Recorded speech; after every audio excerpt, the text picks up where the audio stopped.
Hello and welcome back to Empowering People with Energy, our EPE podcast. We were so excited to launch it recently, and we're back today to bring you a thought leader that will talk about important topics of energy that impact your life. Stay tuned.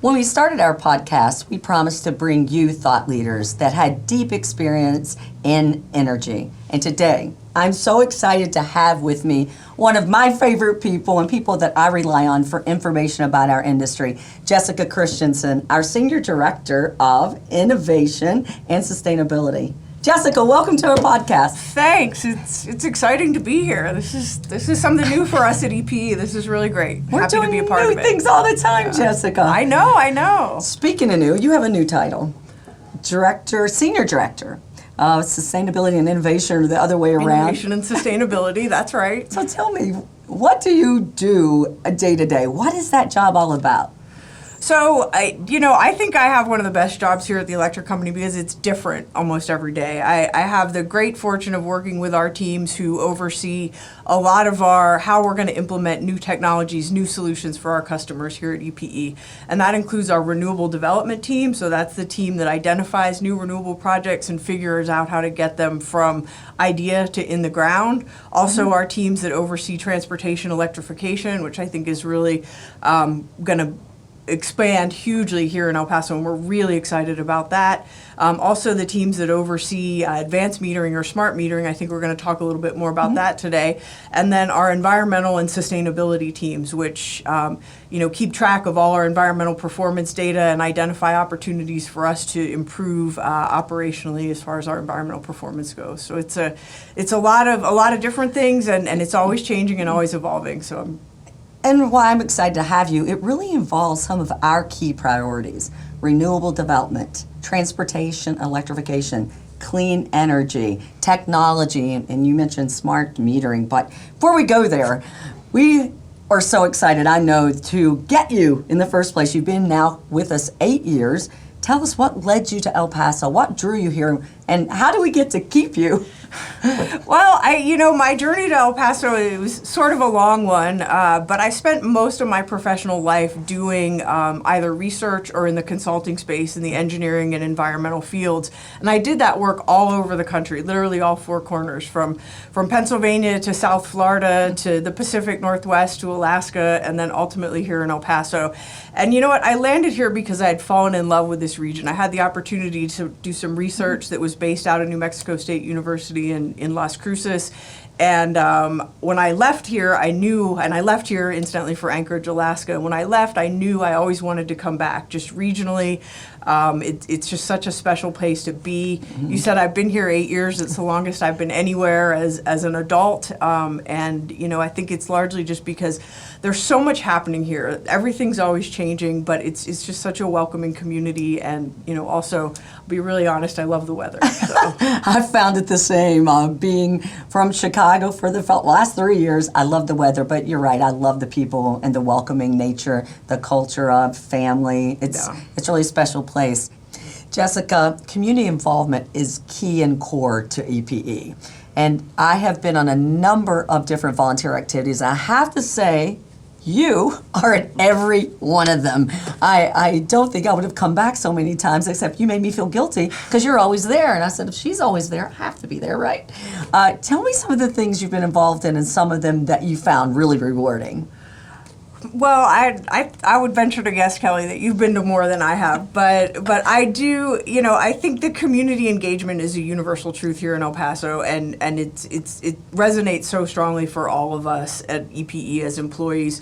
Recently we've, especially coming out of COVID, everybody was so excited to get out and be hands-on and be among our colleagues. And fortunately for me, my favorite volunteer activities certainly have to do with the environment and environmental cleanups and trail building and those sorts sorts of things. So, we did a series of events over Earth Day to go out and arrange tree planting in a bunch of different communities within our service territory. Got a lot of really positive response from all of our team members here at EPE. Just so much fun, and an early COVID re-entry to socialization because we could be outside and socially distant. So that was a lot of fun.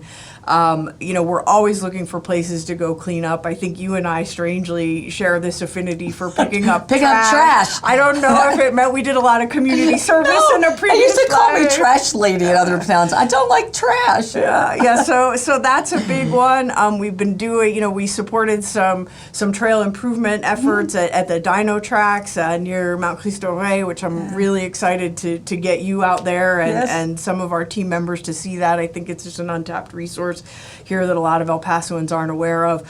But, I think the community engagement piece is really, it may be as selfish as it is selfless. It's been so rewarding. When tree planting. Yeah, the tree planting was so fun. But, when I first came to El Paso, I was really encouraged by some of your predecessors at the electric company to get involved and maybe was even voluntold when I first got here. I love that line, voluntold. But really just was so welcomed by a lot of large organizations in the community, and it really caused me to get to know El Paso better, and I think the more you know El Paso, the more you love it. Right. And outside of EPE, though, I've seen you pop up in other volunteer activities. What else do you do besides your volunteer work with EPE? Yeah, so I sit on a few local boards here. I'm really active in the YWCA. I'm also active in the Symphony Board. Been terming off maybe some other organizations. The Frontera Land Alliance is one of the ones that we do a lot of consistent community outreach volunteer events with the electric company. But it can't all be work, right? We have other passions, and that's why. But I know I'm preaching to the choir here, but the symphony, I really believe that the arts are essential for El Paso, and certainly the YWCA touches a lot of mission-based things that are near and dear to my heart, and so it gives you just a little bit of a change of pace from energy for a minute, although it's all connected. Of course, because we always say that. We rise and fall together, and I think being involved in our community reminds us how special it is, but also gives us an opportunity to contribute in different ways.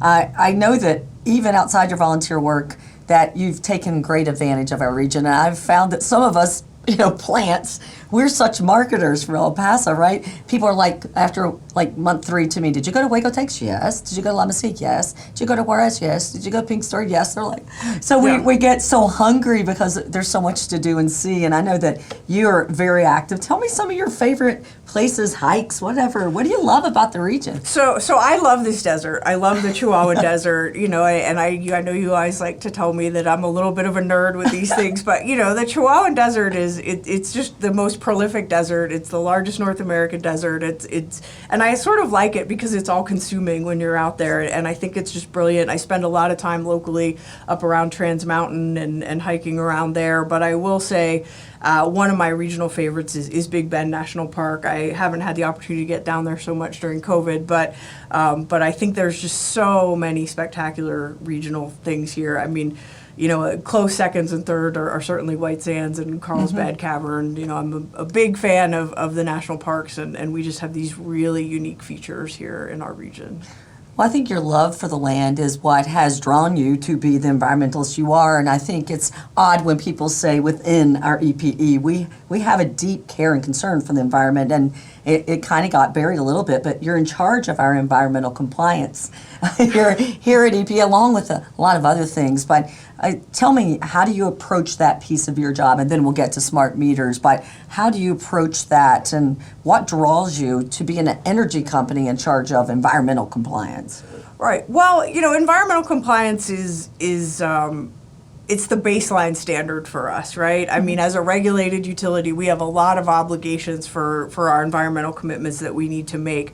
But, one of the reasons why I really like that job, and it was really my entry point into EPE, is because if we're committed, and we are, we have the opportunity to do things far beyond environmental compliance. And, there's a baseline, there's reports we have to submit, there's thresholds we have to meet, but we have taken it as a personal responsibility, the environmental team specifically, but also all our employees, because we don't execute that work without the help of our entire workforce to really do things even better than we have to. I mean, beyond compliance is really our talking point from an environmental perspective. I agree with you, and I started by saying that we really believe EPE in many ways stands for energy, people, and the environment. So I think that rings true when I hear you talk, and I thank you for sharing it. There's so many topics I'd like to pursue with you, but we have limited time, and I know that the meat of it is going to be on smart meters, but really smart meters have a context, and something you're in charge of is ESG, and those are letters we're hearing all over the world right now from all corporations. They're focused on ESG. Let our listeners understand what those letters stand for, and what do they stand for us, in particular at EPE. Sure. Well, I think we often talk about this, the other buzzword is sustainability, and ESG is really the articulation of sustainability, and it stands for environment, social, and governance. And it's really how we conduct our operations with those three, under those three umbrellas.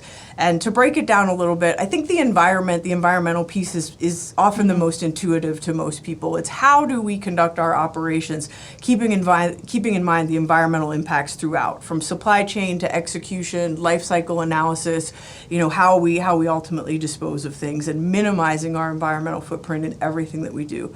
The social piece is really the people piece, and that has to do with our own people, our own employees, our customers, our communities, how we always keep in mind and do the best for the people that our organization touches, again, as we conduct our entire set of operations. And then the G, the governance piece, is really how are we accountable to ourselves and our stakeholders and how we execute. It's our policies, our procedures. Do we have commitment to all these forward-looking objectives from throughout our organization, from our board of directors to our frontline employees? Is everybody engaged, and is everybody on board and doing things consistently? And again, the accountability piece. Right, and we will be digging into those topics on other podcasts, but today we really want to hone in on this term called smart energy, smart infrastructure. We've been hearing that maybe more than a decade, but I still think it's a little unclear. When we say smart meters, smart infrastructure, what does that really mean, and what do our listeners need to know about that? Sure. So I think this smart is the other new buzzword today, right? And I mean, we have everything from smart toasters to smartphones and the next thing we're going to have here in El Paso is smart meters. And what it really means is there's automation involved. There's two-way communication. And the smart metering is really the technology that's a stepping stone to engage all these other smart surfaces, smart applications. And so for us, what the first step in that, smart meters are what are going to allow us to walk before we run and sprint and just take off with all these new applications. But what it really means for us is smart meters are going to have two-way communication. They're going to allow us and our customers to have better visibility into their data, how they use their energy. It's going to allow us at El Paso Electric to really cater solutions for our customers. And it's going to give our customers more control, more visibility into their own energy use. Right now our customers have one data point about their energy, and it comes once a month. Sometimes in an envelope they aren't always that excited to see. Usually not. Right, and now we're with this technology, it's going to give customers more visibility. So that thing that they get at the end of the month, which is unfortunately a bill, they're going to know what's going to be in there. They're going to have better control over their energy use because they're going to be able to see how they're using energy. Right. And so it's really, but again, it's just a stepping stone. It's going to allow us to do things called smart communities, which will have broader applications. But this is really just a first instrumental step in getting us off the ground. Yeah, and you and I have talked about it because I moved here from Chicago area, which did have smart metering systems, and I knew every day what I was using. I had an electric car, so I could charge at night when the price could be very, very cheap. Sure. So there's a lot of opportunity. But how does all of this support our goal around a cleaner, more sustainable world? How does that help? How does smart energy, smart infrastructure, and having this knowledge help us do that? Sure. Well, I think it's fairly intuitive that most of us understand that we generate power in all sorts of different ways, and right now we're trying to transition our generation portfolio to clean energy solutions. But at this point, those clean energy solutions are only online certain times a day. The sun's not out at night. We aren't providing solar energy, so the visibility into the data will allow people to better align their energy use for when we're generating power in a way that's cleanest for them, in a way that's most accessible. It also will promote energy efficiency. You know, we always talk about how we generate energy, but we also want to talk about how we use energy. That's the other side of the same coin.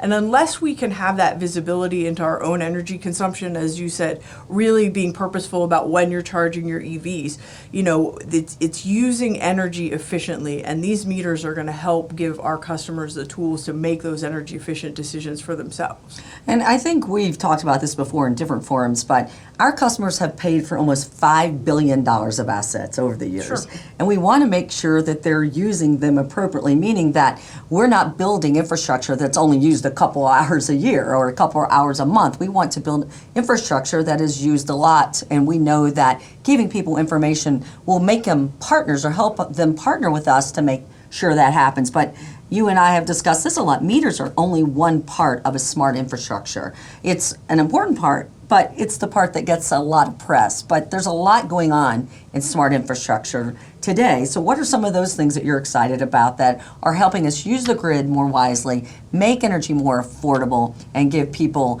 better reliability? Well, I think that's the huge question, right? And there's so many applications for this, but I think, again, the first step of that is allowing people to understand how they're using their energy, so that we're not all using our energy at 4:30 in the afternoon on August Saturday when everybody's using energy. And absolutely, we need to use the energy we need during those hours. We need to do the air conditioning. We need those types of things. But do we at those hours need to be doing maybe what are considered some of our discretionary forms of energy use, charging our EVs if we have those, doing our laundry, running our dryers? You know, there's timing to all of that can become much more efficient for the grid, which then allows El Paso Electric to use the resources that we already have online more effectively, so we don't have to continue to add resources. And so we really need our customers to be partners in that solution. Right. And what's going on in the background that we're not seeing is what we're calling SelfHealing Grid. While we're given a smart meter, we also are making our substation smarter. I was at a show yesterday, I guess it's on a show, a demonstration, where we showed by automating our substation, we don't have to send a physical person out on that transmission line to determine where the fault is, and it takes the outage from 2 hours to 1 minute. 2 minutes, right, right. And I think that's so exciting, you know, and I think that's a grid solution for us that we will certainly recognize. But another benefit from that customers might recognize even more so is when customers move and need to reconnect their service, or when they have a localized outage. Today, you know, unfortunately, we may not be aware of those outages until our customer calls us, depending where the customers are located. And nobody can believe that. They say in the year 2021, I have to call you and tell you I'm out of power. Nobody believes that. We have to do that. And so this is a solution to that. This is a solution to customers need service turned on. You know, we don't actually have to go there. Not that we don't want to go there. We love our customers, but you know what? Our customers would rather have their energy on really quickly than they would to wait for a visit from us. And so I think there's some real tangible day-to-day solutions that because it's not an application that we've had here in El Paso, maybe we don't realize we don't have it, but certainly people like you, Kelly, who have lived a lot of other places recently have enjoyed those benefits in your utility service for a long time. What I love about it too is one of the things that we value so dearly here at EP is our employees. And we laugh that EP really stands for environment, people, and energy, but our employees, and especially our linemen, we want to use them in the best way. I'd rather have them out there building infrastructure, improving reliability, than dealing with an outage when there's technologies that can help self-heal that grid, and it's used all over the world, and we think we deserve it here, which, you know, brings me to another question. This has been implemented since about 2008 in Texas and earlier some other places. how are we going to learn, or what can we learn from the implementations of other utilities, and how can we make ours better than theirs? Yeah, well, one of the most important pieces of feedback that we have gotten consistently from other utilities, particularly at the jumping off point with smart metering, is make sure you tell your customers, make sure you communicate with your customers, help your customers understand, because if we don't properly communicate with our customers and recognize that we need their help in this, that this is enabling them to be a partner for the utility and enabling their energy use, then we're getting off on the wrong foot entirely. And so I think today's conversation is just a very first step in that. You know, these utilities have given us a lot of heads up about how to have focus groups, how to have town halls, how to go out and communicate with customers across the spectrum. Some of our customers have a high degree of technical sophistication and some maybe less so, but there's a solution in smart metering, there's a benefit in smart metering for the entirety of our customer base, but there's also a difference in how we have to communicate those benefits to our different customers. So that's one of the first things. The other lesson that a lot of utilities have told us is be prepared for what you're signing up for here. You know, as I said, normal meters get us one data point. Now we're going to have, you know, thousands of data points for every meter, and make sure we have a plan for what we're going to do with that data and use that data, because data is just data until you do something with it and turn it into information, right? And so come up with your information systems, identify some potential use cases that you want to try to use that data for. So, for example, that would be being prepared to synthesize the data we receive from these meters to identify potentially new rate structures. Right now we talk about time of use rates, but rate structures, and find a way to communicate those rate structures based on customer usage so that we can give our customers the benefit of this. We can show them the benefit, show them how we've taken this additional data that this meter has provided us and developed a solution that would be advantageous for them. Well, that sounds very technical, and even for a senior director of innovation, we know that the technology isn't everything. We have spent so much time during the past year I've been here talking about our deeper purpose and why we're doing this. Why are we focusing on technology? And what is our real mission and vision? And I know you and I have had so many discussions about that deeper meaning that we want to bring forward in our day-to-day work. I really think that technology propels that forward, that deeper mission, that vision of what we want to be and how we want to contribute to our communities. How does this plan to improve our technology to sometimes catch us up? How does that support what we know to be our deeper vision and mission for our company, our customers, and this region?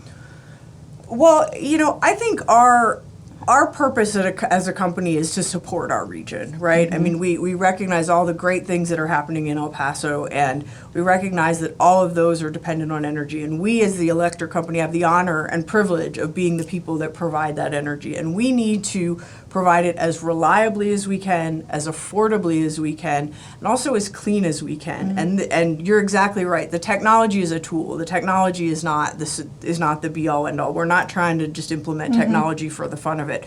But we want to make sure that, you know, we already have the best reliability in Texas, but we want to make sure that we maintain that as you said, we can provide a really specific solution for all of our customers.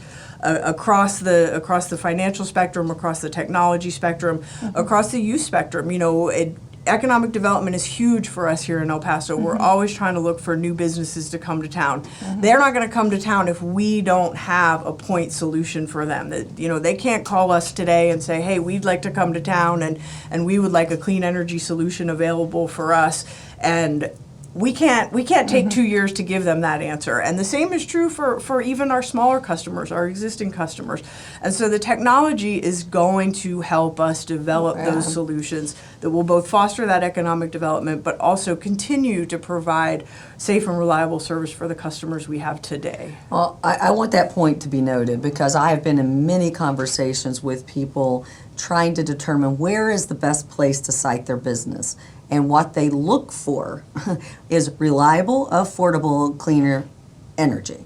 And to the extent that we can show them our reliability, number one in Texas, that we're half the carbon footprint of other Texas utilities and less than that for other New Mexico utilities, and that we can show them we have a path to improve our technology innovation that really draws them to the region. And I gotta say, I am so impressed, and I know you are, with the vision we have for this region in every sector. In the medical sector, you go and look at what's happening. In our educational sector, in our infrastructure, roads and so forth, our schools, we're committed to a first-in-class vision, and we, I think, are getting more and more committed to making the whole region a place to live, work, raise a family, do business, and a place where we're proud to call home. How does all of what we're doing propel that forward? How do we fit into it? How do we talk about it? And how do we have a common understanding about our role in that bigger vision? Yeah, well, again, I mean, you talked about the universities, we talked about all the economic development that we're trying to attract here, that we're bringing here. And what do all those things need? They need reliable power. So it's our job to support them. It's our core function to support them, but it's also our core function to do that, to provide those energy resources in a way that is innovative, right? I mean, the technology itself isn't innovative, but the creative solutions, I mean, meters aren't the innovative piece, but it's the solutions that they enable, and to come up with those creative solutions to attract continued first-in-class visionaries to our region, to propel that economic development. Because again, at El Paso Electric, yes, we're the electric company in town, but it's our honor and it's our privilege and it's our responsibility to make that power available. And we don't really want to be boastful about it, but without it, none of these other things happen. And I don't think we say that to take credit for it, but we say that to recognize our responsibility. And we've got to continue to do that in newer and cleaner and more reliable ways, because everybody else is doing it. And if we don't keep up, we're going to be playing more and more catch up. And if we're playing catch up, then that's going to make other regions more attractive than we are. So that's why we need to get in front of this curve. Yes, we don't want any region to be more attractive than we are. So Jessica Christensen, thank you so much for being here. I'll take away a couple of things from what you said, and it's an honor and a privilege to serve this region. We have a big vision that is shared, I think, among the region in every sector. We know that we can provide clean energy, and we know we can do it with a smarter infrastructure that uses our resources wisely, both our human resources and our infrastructure resources. And I know you're excited about the future. Thank you again for joining us on our podcast, Empowering People with Energy. If you liked it, give us a thumbs up, subscribe, or leave a comment below. We look forward to seeing you again soon.